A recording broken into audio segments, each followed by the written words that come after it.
Jadi dia banyak menghubungi dengan cewek-cewek itu random aja, cewek-cewek DM di Instagram gitu. Ada yang sudah ketemuan, sudah telepon-teleponan, video callan, kirim-kirim makanan, kirim-kirim hadiah, transfer.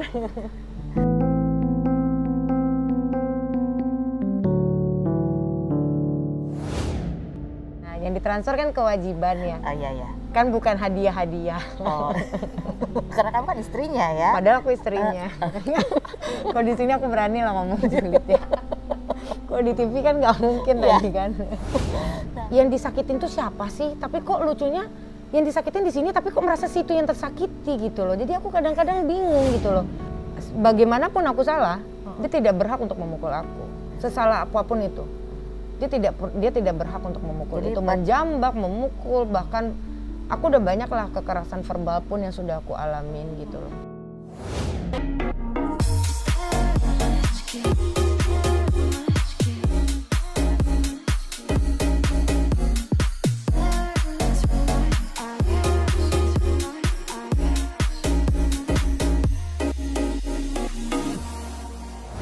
Hai guys, hari ini ada Nindi. Seru banget pakai itu.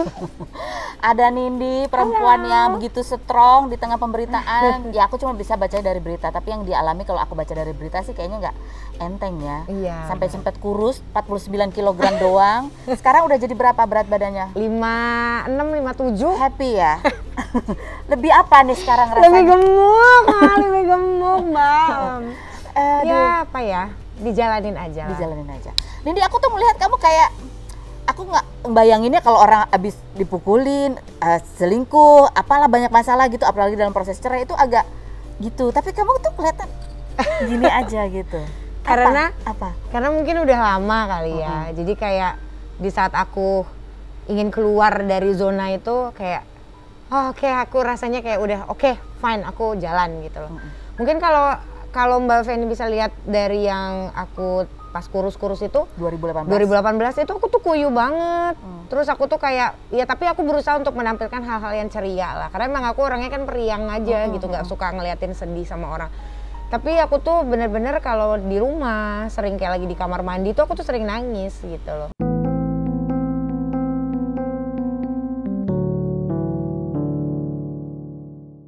Jadi aku biasa mengatasinya itu sendiri gitu loh. Jadi kalau yang bisa bikin kamu nangis tuh apa sih? Apa kamu menelaah nggak yang membuat kamu nangis tuh apa? Yang paling berat? Disakiti, dikecewakan. Aku dulu pernah berprinsip ya udahlah, mungkin aku mendapatkan perilaku yang kasar dari suami. Aku sabar dengan berharap mungkin kalau misalnya dia sudah mau marah, aku coba untuk menjauh atau bagaimana, aku dengan mencoba untuk mengadjust diriku sendiri. Yang penting dia setia. Yang penting jadi dia udah sampai setia. Nggak apa-apa dia kalau marah emosinya mukul, aku bisa menghindar. Yang penting dia setia. Yang penting dia setia. Tapi di tahun 2018 aku mengetahui sesuatu hal yang membuat aku tuh drop. Karena bagi aku kalau ada namanya perselingkuhan, mau bentuknya apapun, itu tetap saja perselingkuhan.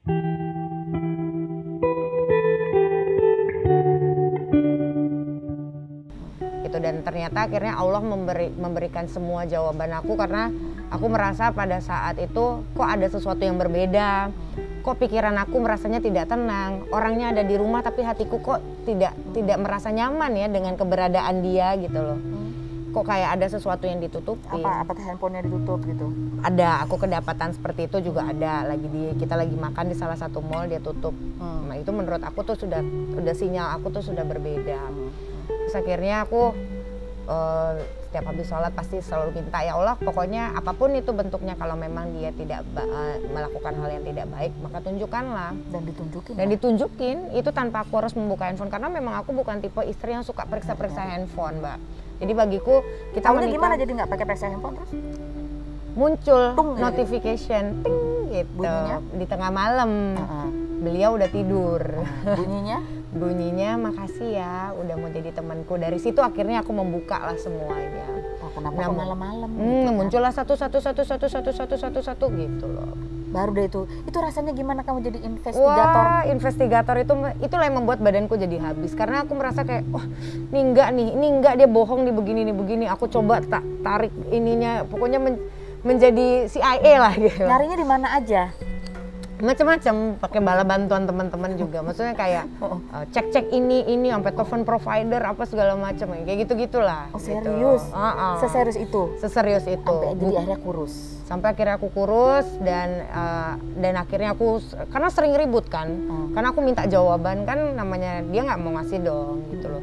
Tapi sepintar apapun akhirnya dia tutupin, akhirnya ketahuan juga gitu.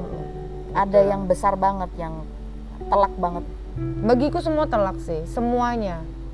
Karena? Ya, pas pada saat itu ada juga aku akhirnya mendapati, karena misalnya dari Instagram dulu kan, dari Instagram terus udah gitu tiba-tiba dia bilang karena udah dari awal udah ada yang ketahuan, akhirnya aku pegang password Instagram media kan, aku buka di aku. Anakku lagi sakit, Kanara tuh lagi sakit demam tinggi. Jadi kita baru pulang dari Bangkok berdua, pertama kali ninggalin anak-anak, terus dia demam tinggi. Aku tidur di kamar Kanara, jadi Aska udah berangkat kerja, aku bilang besokannya aku mau bawa Kanara nih ke dokter. Dia bilang mau ikut. Tapi perasaanku nih nggak enak, mau mandi kok nggak jadi mandi. Aku pelukin nih anak kan, masuk lagi ke kamar, handphone aku charger. Tiba-tiba kan aku megang akunnya dia, nggak sengaja aku balik lagi ke handphone, pengen aja ngeliat handphone. Teng masuk, kamu apa kabar? Aku udah putus sama pacarku, ketemuan yuk gitu. Akhirnya aku capture tet gitu lah. Itu dapat cewek lagi, banyak lagi macem-macem lah. Jadi dia banyak menghubungi dengan cewek-cewek itu random aja, cewek-cewek DM di Instagram gitu. Ada yang sudah ketemuan, sudah ada, sudah telepon-teleponan, video callan, kirim-kirim makanan, kirim-kirim hadiah, transfer.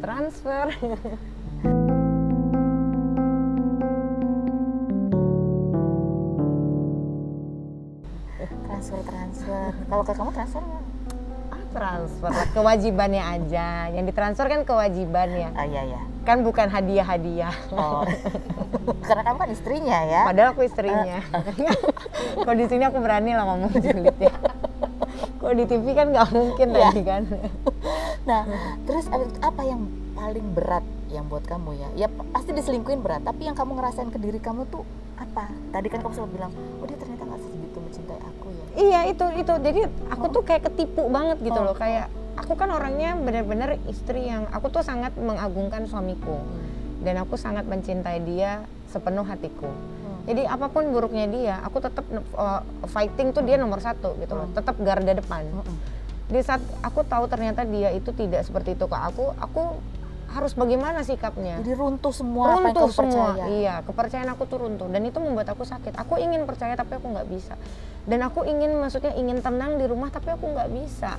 Kamu sempat nanya ke dia nggak? Sampai aku find out sendiri. Oh, aku tanya dia, apa salahku, apa kurangku? Kamu cinta aku apa enggak? Iya, pasti katanya dia. Yang salah tuh dia yang sampai bikin surat apa segala macam kayak gitu loh. Misalnya kalau kasih kayak ucapan ulang tahun atau anniversary itu udah bikin surat pakai tulis tangan dia ucapkan itu. Intinya aku benar-benar hancur lah. Karena bagi aku kalau perselingkuhan itu tuh luar biasa. Makanya aku pernah bilang sama dia, karena kamu tidak tahu rasanya, makanya menurut kamu tuh biasa. Tapi di saat nanti one day kamu tahu betapa hancurnya itu di saat kamu dikecewakan, baru kamu tahu kalau aku itu real life itu aku tuh benar-benar ya nggak ada masalah kan. Dia berharapnya dia minta maaf, aku sudah bisa memaafkannya kan nggak segampang itu loh Mbak. Maksud aku kan juga bukan robot gitu loh. Dan dia bukan tipe suami yang juga menceritakan dengan gentle gitu loh. Dia marah-marah dulu, tolak-tolak dulu semuanya, tapi end up-nya juga nanti akan mengakui. Kan dibikin susah terus aku hidupnya. Kalau memang dia sayang aku kan dia oke, clear, selesai satu gitu loh. Ternyata enggak. Kamu pernah melakukan apa lagi? Macam-macam. Intinya aku ya sudah cukup lah. Dan maksud aku dengan pemberitaan yang dia bilang katanya aku yang berselingkuh, itu silahkan saja, sah-sah saja. Tapi kan kita tahu, teman-teman aku yang terdekat tahu apa yang terjadi di tahun 2018 itu, apa yang terjadi 2019 itu. Kamu bilang tadi di tahun itu kamu sudah sempat bilang mau pisah, tapi kamu bertahan karena bertahan. Askanya tidak mau dan akhirnya aku bertahan terus. Tapi walaupun apa, bertahan dalam keadaan apa itu? Bertahan dalam keadaan ya sudahlah, anggaplah ini semuanya ini aku pohon nih, lagi pohon tumbuh banyak ulet-ulet yang nyangkut. Nah itu bisa diterbang-terbangin gitu, bisa jatuh. masih bisa berusaha Filosofi aku tuh gitu aja pada saat itu. tetap jadi pohon gitu. Tetap ya? jadi pohon. Nah, terus gimana hubungan kalian berdua pada saat udah Tidak jadi- baik, Tidak baik. tidak sehangat dulu. Karena aku kan emosional aku up and down. Iya. Aku pun ke dia on and off gitu. Jadi kayak aku kayak suka-suka gue. Karena masih ada marah ya. Marah karena aku emosi kan, suka-suka gue mau ngapain juga terserah, lu nggak bisa berhak larang, gue mau pergi kemana aja lu nggak boleh larang, karena gue ingin membahagiakan diri gue dengan cara gue, udah itu aja.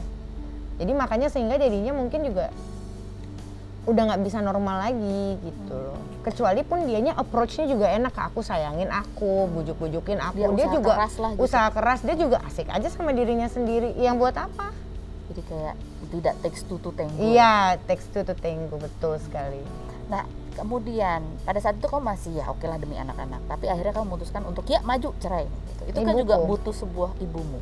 Apa Ibuku. kata-kata ibumu yang membuat kamu Mumpung masih muda, masih muda? jangan sampai nanti menyesal nantinya. Karena yang namanya di saat aku ke kepolisian pun juga, Mbak aku mau sih udah hampir 10 tahun jadi samsak. Karena kalau sekali sudah mukul, itu akan terus-terusan mukul. Dan biasanya kalau kita sudah membuat visum, itu pasti endingnya akan bercerai. Mbak sudah siap? Gitu. Nah, terus ketika kamu ditanya, Mbak udah siap? Aku pas ke polisi itu aja tuh aku nangis. Karena kan aku nggak pernah ke kantor polisi. Aku ketakutan. Masuk ke rumah sakit aja aku ketakutan. Mana lagi COVID begini kan, aku juga antara takut gimana. Tapi aku berjalan, harus aku lakukan karena mama ibuku support. Dan dia akhirnya tahu kan, kalau dulu kan aku bener-bener jalan sendiri. Siapa yang mau nemenin, harus cerita sama siapa. Jadi beban aku tanggung sendiri gitu loh. Nah akhirnya pada saat mamaku memperkuat aku seperti itu, oke, saya bisa jalan gitu. Nah kan berarti kalau bilang begitu, berarti begitu kamu visum kan kamu tahu ini nggak ada langkah mundur lagi gitu. Iya betul. Udah yakin. Dan aku sudah ya sampaikan itu, kalau aku sudah melaporkan, ya terlepas kalau nanti mau aku cabut atau tidak pada saat itu. Tapi aku sudah bilang kalau sudah selesai gitu loh, kita sudahan saja.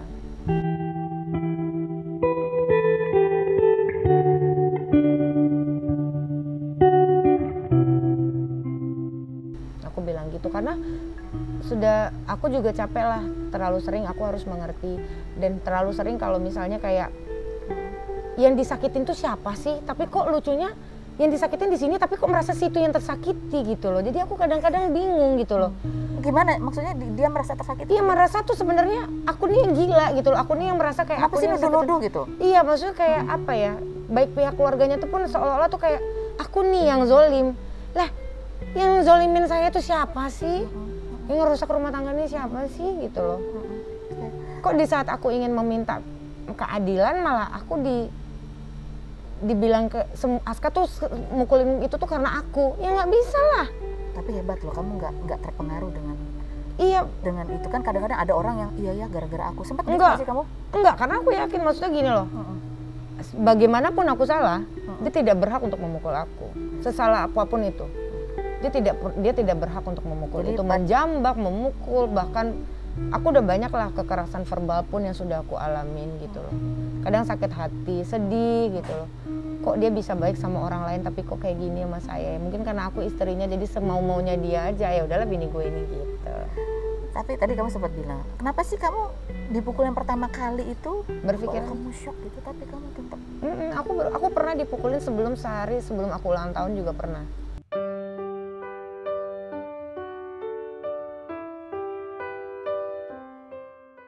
Dan itu handphone aku nggak ada, handphone aku diambil, terus ya itu udah orang cari-cari aku, itu masih awal-awal menikah. Tetapi kamu masih punya satu batasan lagi. Dipukul buat kamu masih oke. Batasannya selingkuh. Perselingkuhan. Kenapa dipukul aja kamu masih oke? Karena aku berpikir mudah-mudahan dengan kasih sayang yang aku berikan, dia bisa terobati itu semua dengan rasa sayang yang aku punya. Kamu masih berharap dipukul? Berharap, tapi kalau namanya udah berselingkuh, apa sih Mbak tujuan orang berselingkuh? Nggak tahu kan kita. Yang tahu dia kan. Sampai mananya kita nggak akan pernah tahu, dan dia tidak akan mungkin mengakui. Daripada aku capek berspekulasi pikirannya aneh-aneh, jadi bagi aku adalah perselingkuhan itu adalah finalnya. Nah, kamu cinta sama dia? Oh iyalah, pasti. Sampai sekarang? Masih sayang lah. Sayang? Sayang. Apa sih? Apa yang membuat kamu ingat nggak dulu kamu cinta sama dia, kamu sayang, dan bahkan sebelum nikah kan kamu bilang kamu tahu dia kalau marah nggak begitu, tapi toh kamu ambil itu sebagai bagian ya resiko yang akan aku hadapi di pernikahan. Iya, karena aku ya itu tadi, aku mencintai dia sih pada saat itu. Bahkan sampai sekarang aku juga tetap peduli dan care. Aku sedih sekali dengan apa yang menimpa dia, dan aku betul-betul tidak berharap hal buruk untuk Aska, karena bagaimanapun dia adalah orang yang menyayangi aku. Aku tahu dia sayang aku, sangat tahu itu. Tapi mungkin caranya salah gitu. Tapi aku sangat tahu kalau dia sangat menyayangi aku dan anak-anaknya. Tapi memang caranya salah gitu loh, untuk terhadap aku pribadi ya. Mungkin kalau ke anak enggak, tapi kalau ke aku pribadi tuh ya itu sudah menjadi habit lah gitu loh. Berlaku kasar. Kamu masih yakin dia pernah cinta atau masih cinta sama kamu? Masih. Bisa setelah dihianati masih bisa begitu? Kalau untuk sekarang sih udah enggak ya. Karena udah terlalu kusut. Udah terlalu banyak ikut campur keluarganya, sehingga itu sudah tidak memungkinkan aku untuk berbaikan lagi. Kalau kita sebagai keluarga, maksudnya dia adalah pernah menjadi mantan suami, kalaupun aku masih sayang ya nggak ada masalah gitu kan, tidak harus memiliki. Jadi sayang, kebaikan hati itu masih kebaikan ada. Iya, dia masih punya hal-hal baik yang aku nggak boleh lupakan itu gitu loh, karena tidak semua hal buruk yang ada di diri Aska kok, dia tetap ada baiknya, cuma mungkin memang tidak berjodoh lagi sama aku. Kamu luar biasa bisa sampai di state ini gitu. Itu sudah berproses Mbak Mani. Karena kalimat ini gitu. Karena tadinya aku tuh sangat sulit untuk menemukan jati diriku sendiri. Sekarang ini tuh aku tuh benar-benar sampai apa? Kamu bilang sampai sempat depresi. Aku ke psikolog, aku sering anxiety, sering sesak nafas, terus nangis sendiri, terus aku coba find out sendiri lah apa yang aku baca, apa yang dari baik dari sisi kehidupan dan dari segi Islam. Yang bertanggung jawab untuk membahagiakan diri kita itu adalah kita sendiri. Dan akhirnya aku tahu aku banyak banget dikecewakan sama orang-orang sekitar, baik teman, orang bekerja, suami, keluarga gitu. Jadi aku berpikiran adalah ya aku tidak bisa berpegangan kepada orang-orang itu semua, siapapun itu. Jadi benar-benar cuma sama Allah aja. Jadi pada saat aku tidak melakukan hal buruk, misalnya aku tidak menyakiti orang, tidak memiliki niat buruk terhadap orang, di saat aku menjalani itu tiba-tiba muncul, misal contoh ketahuan suster aku merekam pembicaraan, berarti kan itu hal-hal yang tidak baik yang dilakukan oleh pihak mereka. Dari situ aku yakin karena memang Allah memperlihatkan hal-hal yang tidak baik itu gitu loh. Karena kan memang aku tidak melakukan apa-apa, toh aku cuma hanya meminta perceraian kok.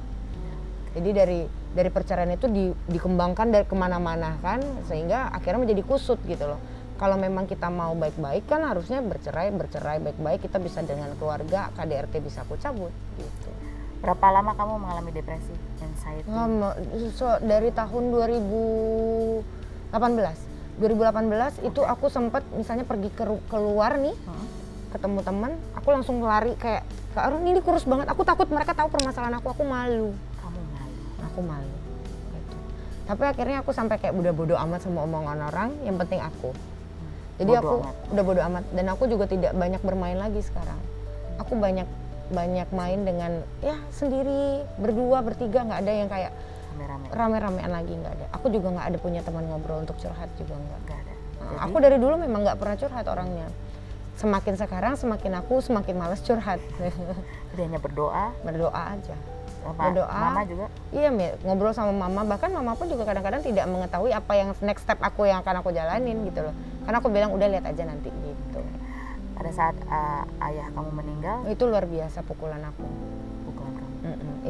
Itu terberat buat aku karena. Kau masih depresi pada saat itu? Iya, pada saat itu. Dan di tahun itu kan ya Aska bilang kan ada aku. Terus aku bilang ya Allah. Gitu. Gitu. Karena bagi aku ayahku segalanya sih.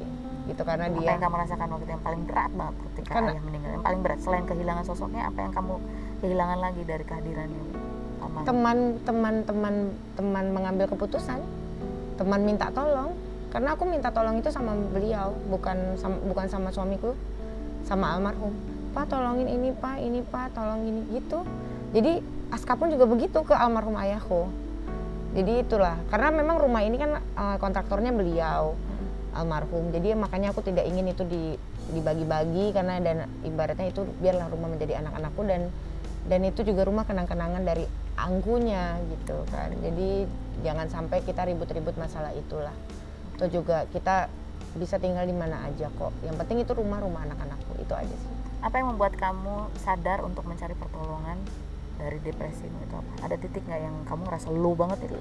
Aku merasa aku takut sakit akhirnya. Karena kan aku depresi ditambah lagi ngeliat ayahku kan sakit.